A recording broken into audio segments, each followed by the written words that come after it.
చనిపోయే ముందు ఆ తల్లి ఆ బిడ్డను పడవలో వదిలిపెట్టడం, ఆ పడవలో బిడ్డని నారాయణం ఎత్తికెళ్ళి పెంచుకుందమ్మా. ఈ ఘోరాలన్నిటికీ నేనే ప్రత్యక్ష సాక్షినమ్మా.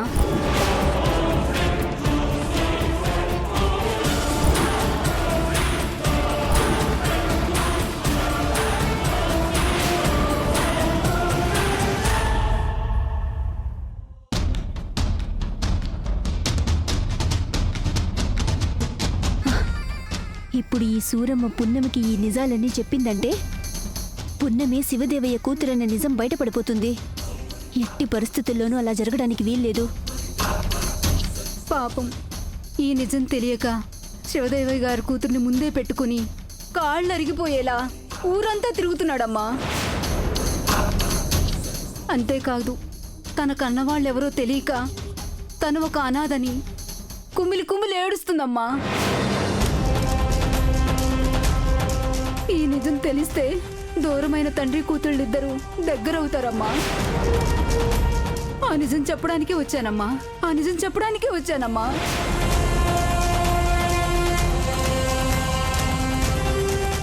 ఓ అలాగా? నువ్విక్కడే ఉండు, నేనెళ్ళి విషయం చెప్పి వాళ్ళని తీసుకొస్తాను. అట్లాగేనమ్మా. ఇక్కడే ఉండు. అట్లాగే.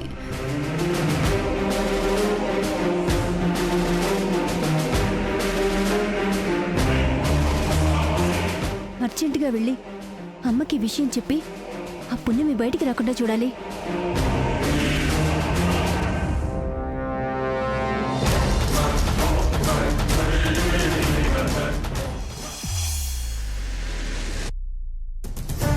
వకీల్ సాబ్, త్వరగా సత్య దగ్గరికెళ్ళి తాడోపేడు తెలుసుకోవాలి. అవును పున్నమి, వాళ్ళ స్వార్థం కోసం మన జీవితాలతో ఆటలాడుకుంటున్నారు. ఈ రోజుతో వాళ్ళ దుర్మార్గానికి ఫుల్ స్టాప్ పెట్టి తీరాలి. పద వెళ్దాం. పున్నమి, ఏంటత్తయ్యా? నీకోసం చాపల సూరమ్మ అనే ఒక ఆవిడొచ్చిందమ్మా. చాపల సూరమ్మ నీతో ఏదో ముఖ్యమైన విషయం మాట్లాడాలంట. అత్తయ్య, తన కోసమే ఇన్ని రోజులుగా ఎదురు చూస్తున్నాను. మన కోట దగ్గర కూడా జస్ట్ మిస్ అయింది. ఈ రోజు మాత్రం కలిసి తీరాలి. వకీల్ సాబ్ రండి. పదమ్మా. అమ్మా, ఏంటే ఎందుకంత టెన్షన్ పడుతున్నావు? అమ్మా, కుంపలు అంటుకుంటున్నాయి. కాసేపట్లో పున్నమి శివదేవయ్య కూతురని బయటపడబోతుంది. ఏం మాట్లాడుతున్నావే? మనం చెప్తే తప్ప వాళ్ళకి రహస్యం తెలియదు కదా. అబ్బా, అలా అని ఎవరు చెప్పారమ్మా? ఆ చేపలు అమ్ముకునే సూరమ్మ ఇంటి ముందుంది. ఆవిడికి పున్నమి ఫ్లాష్ బ్యాక్ మొత్తం తెలుసంట.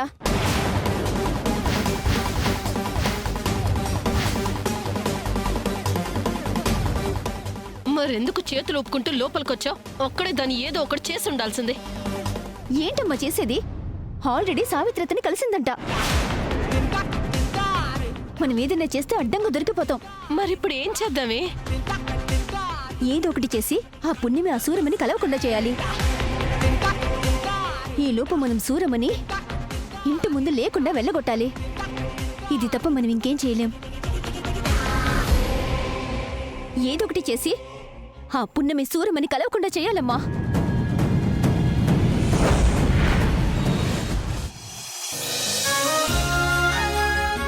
నాన్నా, అమ్మా, ఇన్నాళ్ళకి ఆ దేవుడు మనల్ని కరుణించాడు. అందుకే ఆ సూరమ్మ మనల్ని వెతుక్కుంటూ మన ఇంటికి వచ్చింది నాన్నా. ఏంటమ్మా? ఏంటి? ఆ సూరమ్మ ఈ ఇంటికి వచ్చిందా? అవునన్నా, మనతో ఏదో ముఖ్యమైన విషయం చెప్పాలి అని అత్తయ్యతో అందంట. అలాగా? ఆ రోజు కోర్టు దగ్గర మనకేదో చెప్పాలని వచ్చింది, కానీ ఆ దుర్మార్గుడు అగ్నిదేవ్ వల్ల మనకేమి చెప్పకుండా వెళ్ళిపోయింది. అవునన్నా, ఈ రోజైనా సూరమ్మ మనసులో దాగున్న రహస్యాలేంటో, ఆమె మాటల్లోనే మనకు చెప్పాలనుకున్న రహస్యాలేంటో తెలుసుకుందాం. పదండి. పదమ్మా, వెళ్దాం. కానీ త్వరగా.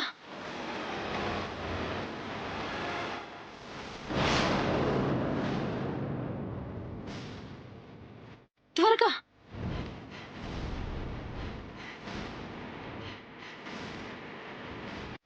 కానీ పద పద పద పద. రారా.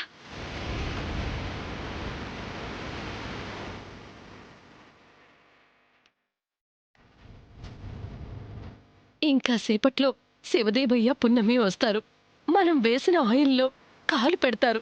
దాంతో వాళ్ళు కాళ్ళు జారి కింద పడి కెప్పుమని అరిచి వాళ్ళ తలలు పగిలిపోవటం ఖాయం. ఆ తర్వాత వాళ్ళని హాస్పిటల్కి తీసుకెళ్ళి మనం పండుగ చేసుకుందాం. అదే జరిగితే పాపం సూరమ్మ ఎవరికి నిజం చెప్పాలో తెలియక పిచ్చిదైపోయి వచ్చిన దారిలోనే వెనక్కి వెళ్ళిపోతుంది. లేకపోతే నా కూతురు మీద చేయి చేసుకున్న ఆ పున్నమిని కాలు జారి హాస్పిటల్ పాలయ్యేలా చేస్తాను.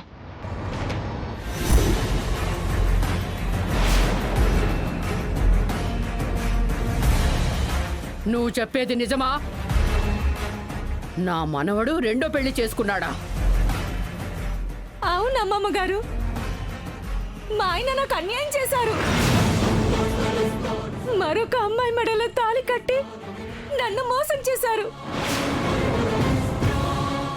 దుబాయ్ వెళ్తున్నట్టు నాటకమాడి మనందరినీ పిచ్చోళ్ళని చేశారు. నేను నమ్మను. నా మనవడు తప్పు చేశాడు అంటే నా ప్రాణం పోయినా నమ్మను. అమ్మమ్మ గారు, ఇవన్నీ నేను ఊహించుకోనా కలగన చెప్పట్లేదు. నా కళ్ళారా చూసి చెవులారా విని చెప్తున్నాను. నిజంగా నా మాట మీద నమ్మకం లేకపోతే మీరే వచ్చి పున్నమిని నిలదీయండి. నిజమేంటో పున్నమినే చెప్తుంది. నువ్వు చెప్పేది నిజమైతే తప్పు చేసింది నా మనవడైనా చెప్పు తీసుకొని కొడతాను. వాడి మీద కేసు పెట్టి నేనే వాడిని జైలుకి పంపిస్తాను. పొరపాటున అది అబద్ధమని తేలిందో నీ చెంపలు పగలగొట్టి మెడ పట్టుకొని బయటికి గెట్టేస్తాను. అలాగే అమ్మమ్మ గారు, మీరు నాకే శిక్ష విధించినా అనుభవించడానికి సిద్ధంగా ఉన్నాను. కానీ నేను చెప్పిన దాంట్లో నిజం ఎంతుందో మీరే తెలుసుకోవాలి. తెలుసుకోవడం కాదు, నిజానిజాలేంటో తేల్చి పాడేస్తాను. పద వెళ్దాం.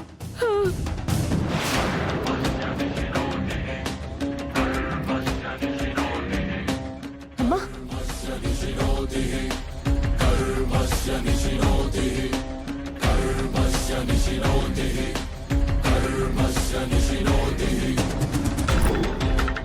రావే పున్నమి, నువ్వు రావాలి. ఆ నూనెలో కాలు జారి పడాలి. కాలు చెయ్యో విరిగి బాధతో విలవిలలాడాలి. ఆ ఏడుపు చూసి నేను మా అమ్మ నవ్వుకోవాలి. రావే రా.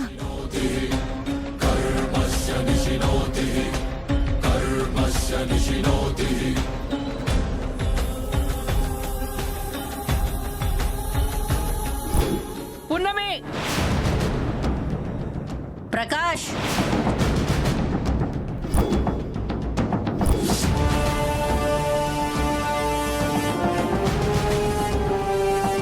ఇదేంటి, మా అమ్మ వస్తుంది. పున్నమి కోసం ఆయిల్ పోస్తే మా అమ్మ పడేలా ఉంది కదే. అమ్మా, కాసేపు నోరు మూసుకొనుండు. ఫైనల్ గా సూరమ్మని కలవకుండా చేయడమే కదా మనకు కావాల్సింది. అది కాదే, మా అమ్మే. అయ్యో అమ్మ, అరవకమ్మా, నోర్మి.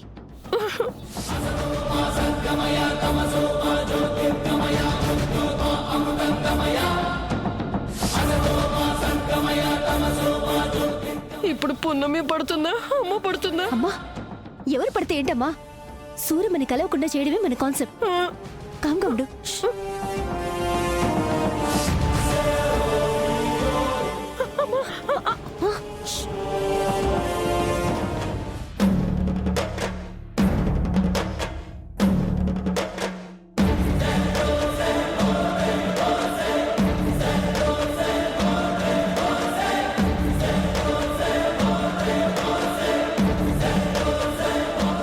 పున్నమి, పున్నమి.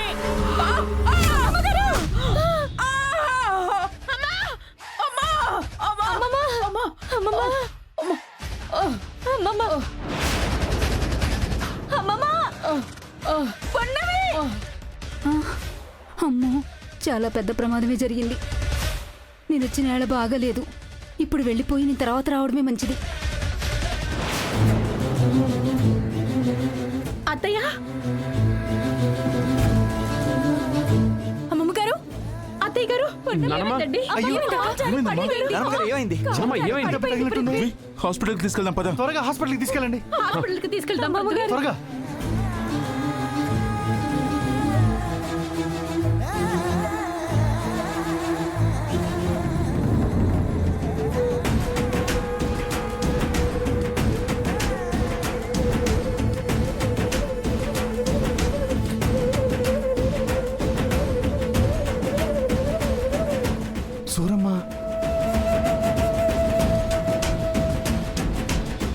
అయ్యో, సూరమ్మ వచ్చిందని చెప్పారు, కానీ ఇక్కడ చూస్తే సూరమ్మ లేదు.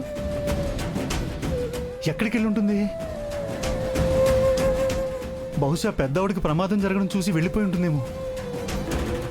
తనేదో నాకు నిజం చెప్పాలని ప్రయత్నిస్తుంది.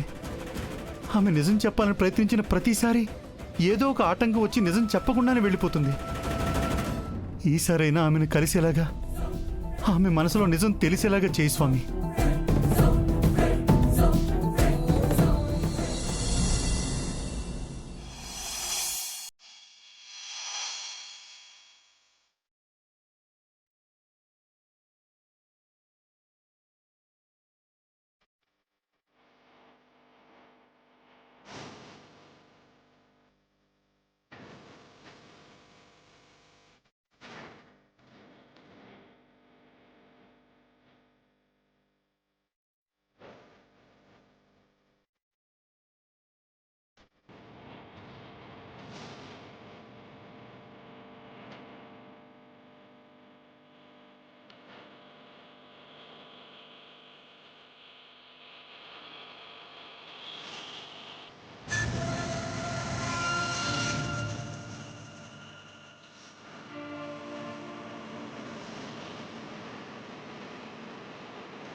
అసలు హాల్లో ఆయిల్ పోసింది ఎవరు?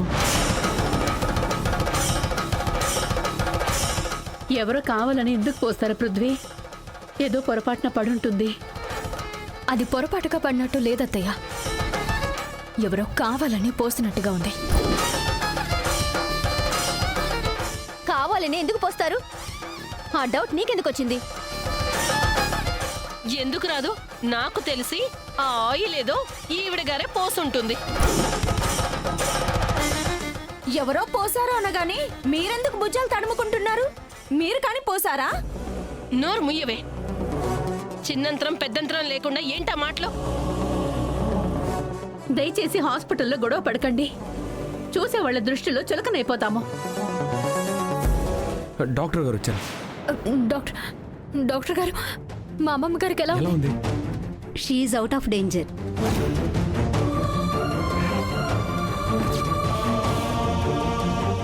Thank you doctor, thank you so much. కాకపోతే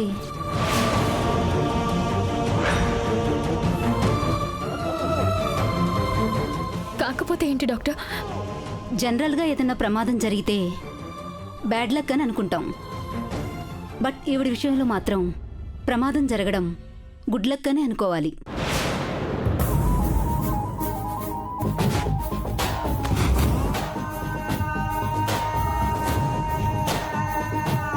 ఏం మాట్లాడుతున్నారు డాక్టర్? ఆవిడ తలకి దెబ్బ తగలటంతో ఎందుకైనా మంచిదని ఎంఆర్ఐ స్కాన్ చేయించాం. ఆ రిపోర్ట్లో ఆవిడకి బ్రెయిన్ ట్యూమర్ ఉందని రిపోర్ట్ వచ్చింది.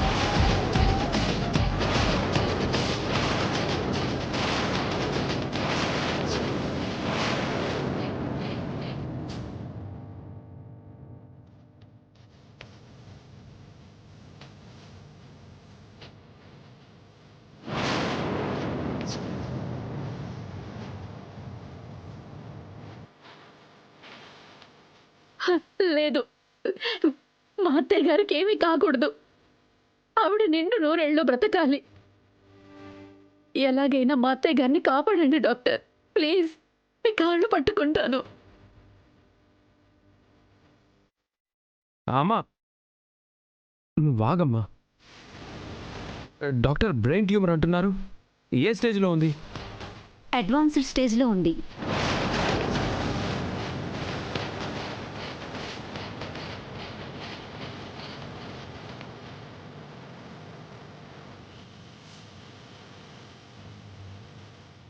డాక్టర్ దీనికి ట్రీట్మెంట్ లేదా?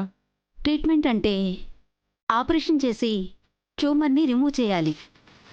బట్ ఆవిడ ఏజ్, హెల్త్ కండిషన్ ఎంతవరకు సపోర్ట్ చేస్తాయనేది ఇప్పుడే చెప్పలేము. లేదు డాక్టర్, మా అమ్మమ్మ గారిని బ్రతికించండి. ఎన్ని కోట్ల ఖర్చైనా పర్లేదు. ఆవిడ క్షేమంగా ఇంటికి తిరిగి రావాలి. దయచేసి మా అమ్మమ్మ గారిని బతికించండి ప్లీజ్ డాక్టర్. మా అమ్మని బ్రతికించండి. మా అమ్మ నిండు నూరేళ్ళు మాతోనే ఉండాలి. ట్యూమర్ కాబట్టి రాను రాను చూపు మందగించవచ్చు, లేదా పర్మనెంట్గా బ్లైండ్ అయిపోవచ్చు. అలా జరగడానికి వీల్లేదు. బట్ ఇట్స్ ఎ ఫ్యాక్ట్ అండి, we should accept. Brain tumour అంటేనే వెరీ వెరీ డేంజరస్ ప్రాబ్లం.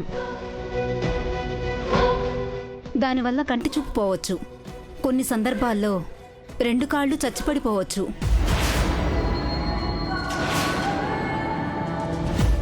ఫైనల్గా బాడీ మొత్తం ప్యారలైజ్ అయ్యి పేషెంట్ చనిపోవచ్చు.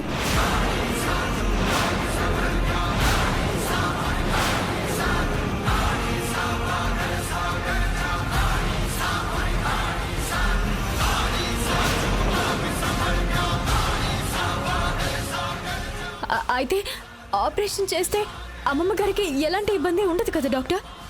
చెప్పాను కదండి, ప్రస్తుతం ఆ ఉన్న హెల్త్ కండిషన్ ప్రకారం వెంటనే ఆపరేషన్ చేయడం కుదరదు.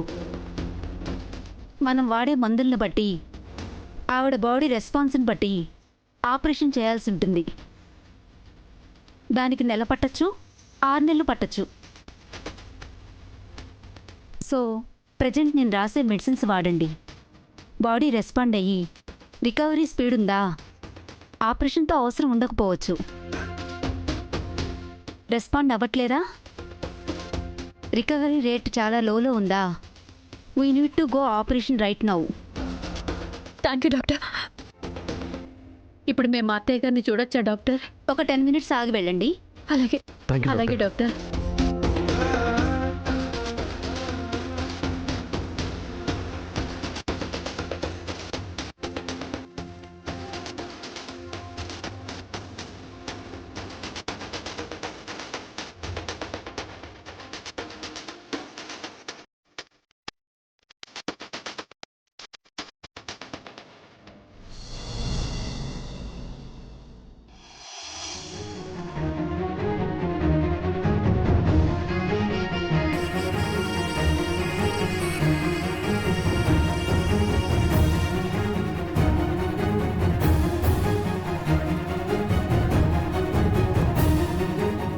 అక్కడే నిలబడ్డారేంట్రా? అప్పుడే నేను చచ్చాననుకున్నారా?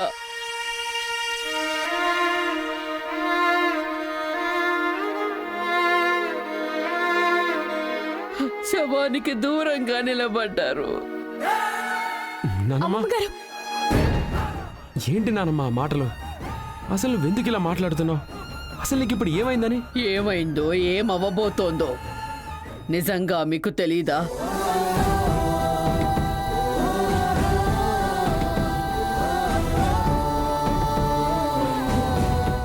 ఏమవుతుంది అమ్మమ్మ గారు?